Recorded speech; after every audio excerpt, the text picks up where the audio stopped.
Ito yung engine ng Yamaha STX 125cc. Inoverhaul po natin ito at nilinis na po lahat ng parts. Pati yung mga daluyan ng asiti, oil. Wala na po siyang bara at nilinis na po natin. At tiningnan yung mga sira at pinalitan. Ngayon, mag-assemble na po tayo step by step. At yung parts niya, yung marker, yung position, dapat nyong tandaan. Ang una nating gawin, ito po yung crankshaft asi. Itong kabuuan, walang dito kasama. Ito lang. Ito yung crankshaft asi. At ito naman, itong sa kabila, ito yung balancer asi. Meron po siyang dot dito. Dapat i-point nyo. Yun. Yung dot ng balancer asi at sakang crankshaft asi dapat magkadikit. Yan. Magkapantay siya. Yun ang palatandaan. Yan. Tingnan lang nyo sa link sa baba ng video ito, sa description, kung paano ko ito kinabit. Itong kabuuan na to. Maglagay ako ng link description kung paano ito inassemble. Ngayon, pagkatapos nito, yung crankshaft asi at saka balancer, ang susunod natin gawin at yung mga transmission niya. Bali ito, yung transmission niya. Dito muna tayo. Ito yung main axle. Ito yung may 12 teeth. 12 teeth po ito. At ito naman, ito yung third gear pinion. Third gear pinion po ito. May 20 teeth po ito. Ito 12, ito 20. Third gear, ito po yung third gear. Ito po yung nagkukontrol ng third gear. Ito pong maliit, ito yung second gear. Second gear, second pinion. May 16 teeth po ito. 16 teeth. At ito namang malaki, ito yung fourth gear. Fourth gear pinion. May 23 teeth po ito. Kung bilangin natin ito yung teeth, 23 po ito. Fourth gear pinion, 23 teeth.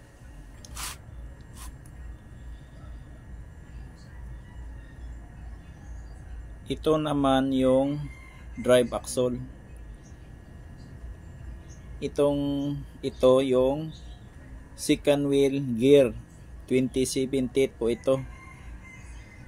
At ito naman, ito yung fourth wheel gear, 21 teeth. Ito, third wheel gear po ito, 24 teeth. At itong panghuli, ito yung first wheel gear, 33 teeth po ito. Yan, ito lang yung kabuuan niya. May washer po dito. Yan. Ito fix po ito siya. Yan. Yan. Di po yan matanggal.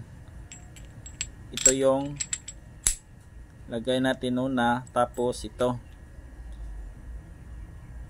Dapat ganyan pag nilagay natin. Yan. Tapos washer. Yan. Lagyan natin ng dito. Lagyan natin ng grasa para pag nilagay natin dito siya, di mahuhulog. Nakalikit siya sa grasa para di tayo mahirapan maglagay nito pag ganyan.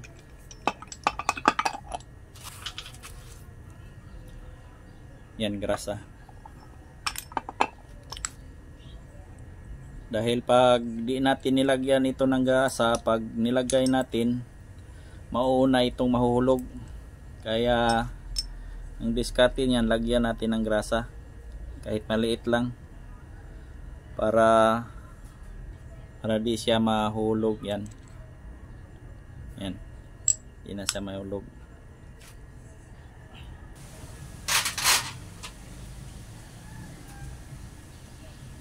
Ito yung posisyon niya bago natin ilagay doon sa kanyang bearing, dalawang bearing. Yan, ganyan siya. Pero bago yan, meron siyang tatlong shift fork. Yan, tatlong shift fork. Di muna natin ilagay dito. I-demonstrate muna natin saan ito ilagay. Tatlong shifting fork. Ito po yung shifting fork. Ito yung mag-guide yung first gear. Ito yung mag-angat itong mga gear na to. Yan, angat siya. May dalawang malaki. Yan, ito yung dalawang malaki at isang maliit. Yan. Itong maliit dito yan. Yan. Dito siya, yung maliit. Yan, yung may kanal. Yan. Diyan siya. Diyan siya nakalagay. At ito namang dalawa malaki, dito yan, dito at saka dito. Pag hindi siya, yan, di siya sakar, sa kabila siya, yan, ito, yan, yan. Yan ang posisyon niya sa paglagay ng shifting fork. Itong tatlong shifting fork. Itong maliit na sa kabila, yan. Itong malaki, yan. Di yan magkabaliktad dahil di yan mapasok. Yan siya. Yan. Okay. Pero bago natin ilagay ito dito sa kanyang bearing, ilagay muna natin itong push rod. Dito yan yung push rod, dito yan ilagay. Pero lagyan natin ng grasa para di malaglag. Lagyan natin ng grasa ito para paglagay natin di mahirapan tayo, di siya malaglag.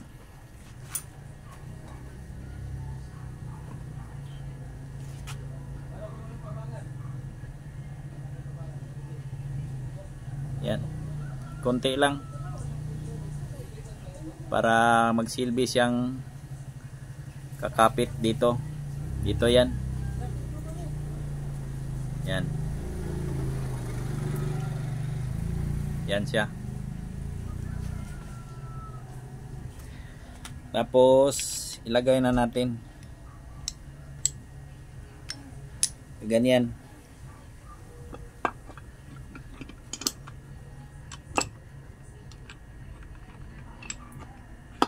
Yan. Yan.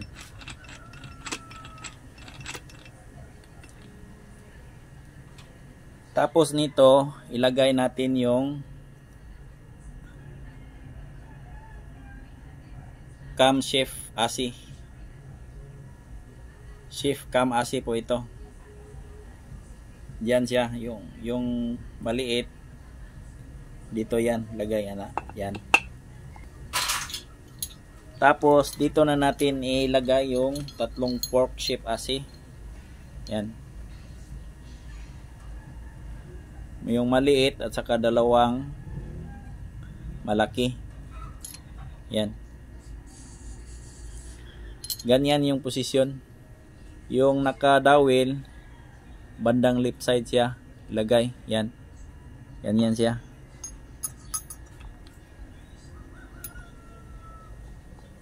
Dito yan. Yan. Ganyan siya.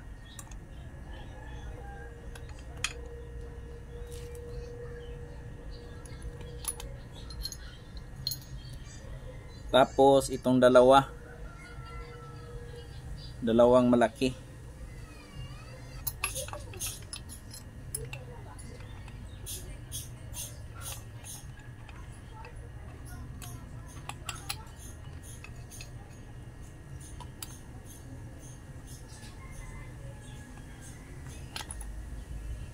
At ito yung panghuli. Yan. Tapos itong dalawang sheep pork bar. Ang tawag nito, sheep pork bar. Yung maliit at saka malaki. Yung maliit dito yan nilagay. Dito. Yung malaki dito. Sheep pork bar ang pangalan po nito. Yan.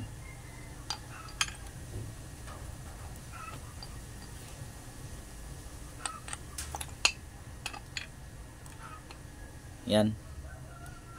Dapat yung dalawang pork iayos muna dito sa mga kanal nito. Merong kanal dito sa tagiliran. Dapat nakalagay siya muna bago ito ilagay. At nakaposisyon doon sa butas.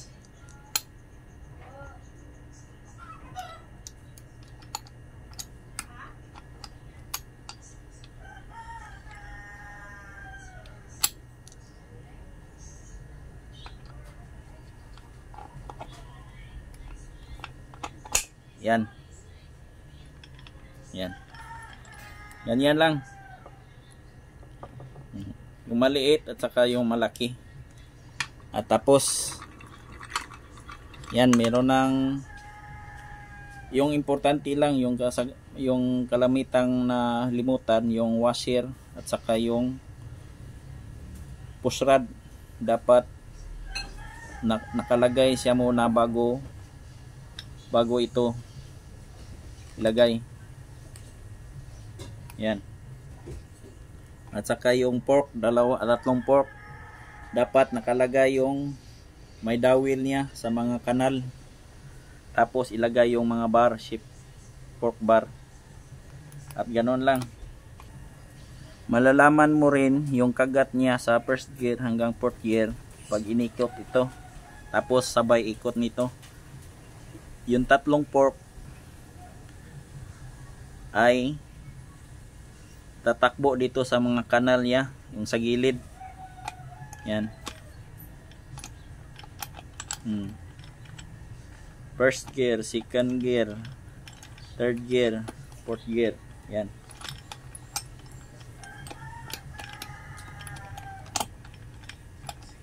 Gumagalaw yung dalawang pork sa tatlong pork. Yan, tapos na. Wala na tayong nalimutan. Kulang na lang natin dito ay takpan siya. Ito yung kabilang cover niya. Yan. Ito ang kanyang bearing.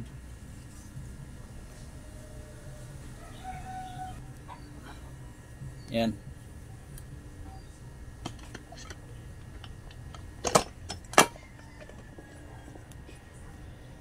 Di muna natin siya lagyan ng center gasket o kaya ito tri-band, dahil for study purpose lang po ito, for demonstration lang po ito at ang ginawa.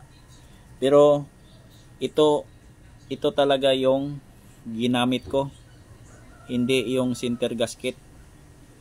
Yan. Pero dapat dahan-dahan paglagay nito, itong nasa gilid, dahan-dahan at konti lang yung ilagay, manipis lang, hindi makuhan, dahil pag maramihan ito, maraming nilagay niyo dito, ito yung tendency na magbabara yung mga daluyan ng oil, dahil matanggal yung tira-tira na nilagay natin dito, dahil tumigas ito pag matagal na, at matatanggal yung natitira dito papunta yung doon sa mga butas ng oil at nababara. Yan ang dahilan kung bakit nag-overheat yung mga motor. yung engine, lalo na sa cylinder block at cylinder head, dahil yung pressure niya, yung daluyan ng oil ay nababarahan. Dapat kunting ingat lang po paglagay nito, maliit lang at saka pantay-pantay yung paglalagay nyo dito. Sa pagsara nito ay may siyam na bolt or 9 bolts siya. Ito yung dalawang small, 5 medium at saka isang large. Itong dalawang small, dito yan sa dito. Ito yung dalawang small, yan dito kabilaan. Tapos baliktarin nyo, yan yung dalawang malaki, ito dito yan, dito at saka dito, at saka dito, yan at saka dito, yung nasa ilalim siya. Tapos itong 5 na medium, dito yan, isa dito, yan. Tapos dito sa bandang engine sprocket, yan, dalawa. At saka sa ilalim, yan, dalawa din.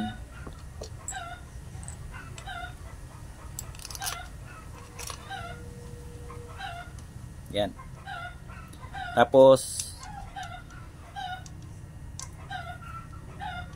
ihugot natin ito, yung siyam na bolt, at yun, tapos na.